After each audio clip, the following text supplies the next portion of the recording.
नमस्कार दोस्तों, मेरा नाम है डॉक्टर नवेश और आज मैं आपसे जो बात डिस्कस करूंगा आयुर्वेद की, उसमें भी च्यवनप्राश।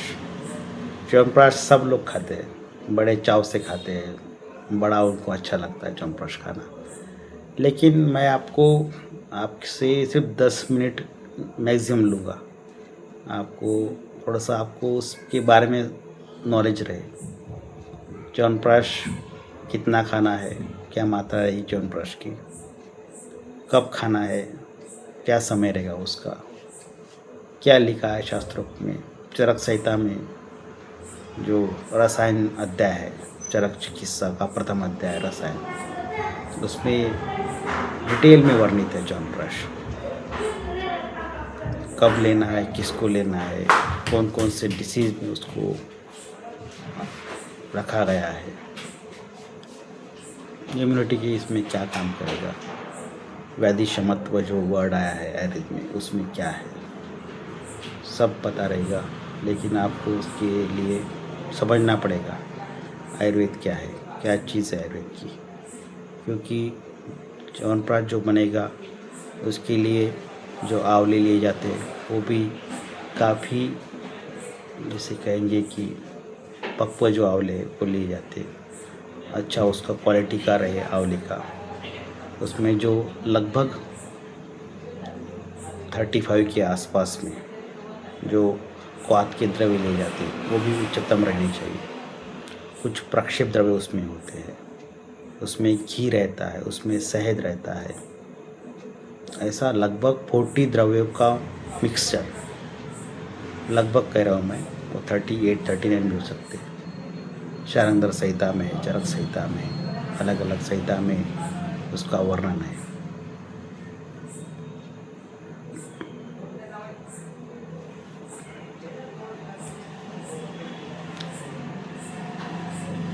मैं आपसे यही कहूँगा कि आपका कोष्ठ कैसा है। कोष्ठ मीन्स आपका पेट। जो ये मैं बातें कह रहा हूँ वो आपको एक सादे सिंपल वे से कह रहा हूँ। मैं तो आप कहेंगे कोष्ठ की परिभाषा तो कुछ अलग ही है, तुरंत लग गए गूगल में ढूंढने के लिए क्या है कोष्ठ करके।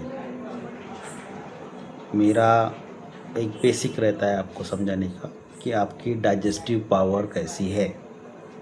आप छोड़िए उस कोष्ठ को, क्योंकि आयुर्वेद ये कोई एक दिन में या एक मिनट में समझाने वाली बात नहीं है। आपकी डाइजेस्टिव पावर कैसी है उसके हिसाब से उसकी मात्रा रहेगी। कोई फिक्स मात्रा उसकी है नहीं। 3 ग्राम लेनी है, 5 ग्राम लेनी है, 7 ग्राम लेनी है, 10 ग्राम लेनी है, वो सभी निर्भर है आपके डाइजेशन के ऊपर। आपको उससे कॉन्स्टिपेशन हो रहा है च्यवनप्राश लेने के बाद, आपको उससे कुछ जलन हो रही है, बेल्चिंग हो रही है, आपको हाइपर एसिडिटी हो रही है, आपका एब्डोमेन जो है फुलनेस लग रहा है, उसमें कुछ वर्ड आते हैं आयुर्वेद के, मैं आपको उसको वर्ड को बता रहा हूँ। आद्मान, आनाह, आटो, मलबद्धता, अम्लपित्त, ऊर्ध्व अम्लपित्त, अधोग अम्लपित्त, प्रवाहिका, इस तरह से अनेक वर्ड है। उसका सीधा सिंपल वे है कि आपका कुछ ना कुछ डिस्टर्ब हो जाना, आपका रूटीन डिस्टर्ब होना, आपका डाइजेशन डिस्टर्ब होना। अगर ये हो रहा है तो आपके लिए वो मात्रा सही नहीं है। कब लेना है? मॉर्निंग में भूखे पेट या फिर इवनिंग में भूखे पेट। एक बार भी ले सकते, 2 बार भी ले सकते। सिर्फ आपको ये ध्यान में रखना है कि ये जो रहेगा ये कंटिन्यू रहेगा। ऐसा नहीं कि आपने कुछ ले लिया 1 महीने के लिए, आधा दिन, 15 महीने, 15 दिन ले लिए। ये जो बचपना जो है ना, ये पूरा ख़त्म करना है, कोई मीनिंग नहीं उसका। आपको अगर लेना है, उसका रिज़ल्ट देखना है, आप उसको नॉन स्टॉप लेना है। ये सर्दी का सीज़न आ गया तो लेना शुरू कर दिया, बाद में और बंद कर दिया, इससे नहीं हो पाता है। वो बहुत बड़ा मिथ है हमारे इस अभी के युग में चल रहा है। टीवी पे जैसे ही ऐड आना शुरू हो गया, हम दौड़े दौड़े चले जा रहे हैं मेडिकल के इसमें स्टोर में और लेके आ रहे हैं वहाँ से, कोई मीनिंग नहीं बनता उसका। कहाँ से लेना है? जो आयुर्वेद के प्रैक्टिशनर है, जो आयुर्वेद प्रैक्टिस कर रहे हैं, जो खुद बना रहे, जो आपको रेकमेंड करेंगे, वही लेना है आपको च्यवनप्राश। उससे पहले आपको कोष्ठ की शुद्धि करनी है। लेकिन हरित्यादि योग आया है चरक संहिता में, चरक चिकित्सा में पहला अध्याय में श्लोक आया है। वो जो वैद्य है आपके पास में बैठे हुए, जो आयुर्वेद प्रैक्टिशनर है, वो बताएंगे वो हरित्यादि योग क्या है। वो लेने के बाद में आपका पूरा पेट साफ हो जाएगा। उसके बाद ही आपको च्यवनप्राश शुरू करनी है। जिस तरह से कपड़े जो है धोने के बाद में आयरन करते हैं, बस उसी तरह से आपको समझना है कि हमें च्यवनप्राश पहले हरित्यादि योग से हमारा पेट पूरा साफ करके उसके बाद में हम उसको स्टार्ट करेंगे। क्योंकि कुछ भी करने से कुछ भी नहीं हो पाएगा। कोई बॉडी बिल्डर आ जाएगा किसी ऐड में, कोई विज्ञापन में, और आपको लगेगा कि यही मेरी बॉडी ऐसी ही रहेगी, कोई मीनिंग नहीं बनता उसका। इसलिए मैं आपको एकदम बेसिक से बता रहा हूँ। कोई मीनिंग नहीं है कि कैसा भी खा रहे, कुछ भी खा रहे, कोई उसका मीनिंग नहीं बन रहा है।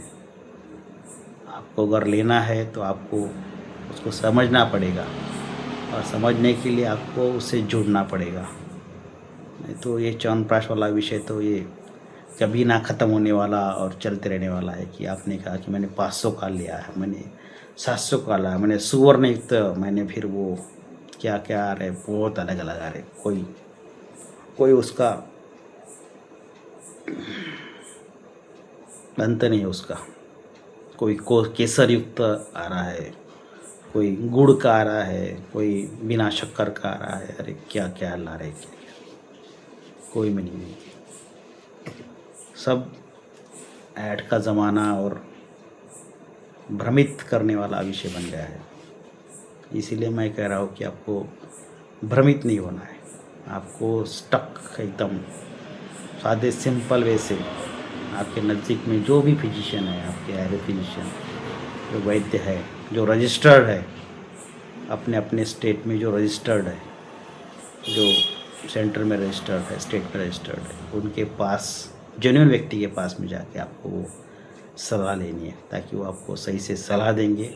और वो च्यवनप्राश जो वर्क करेगा, इसका जो वर्क लिखा गया है, प्रतिशाय, श्वास, कास, ब्रोंकियल अस्थमा है उस चीज़ में, या अभी जो कोविड होके गया है, महामारी होके गई है, उसमें कारण जो बढ़ गया, अभी तो बहुत बढ़ गया है।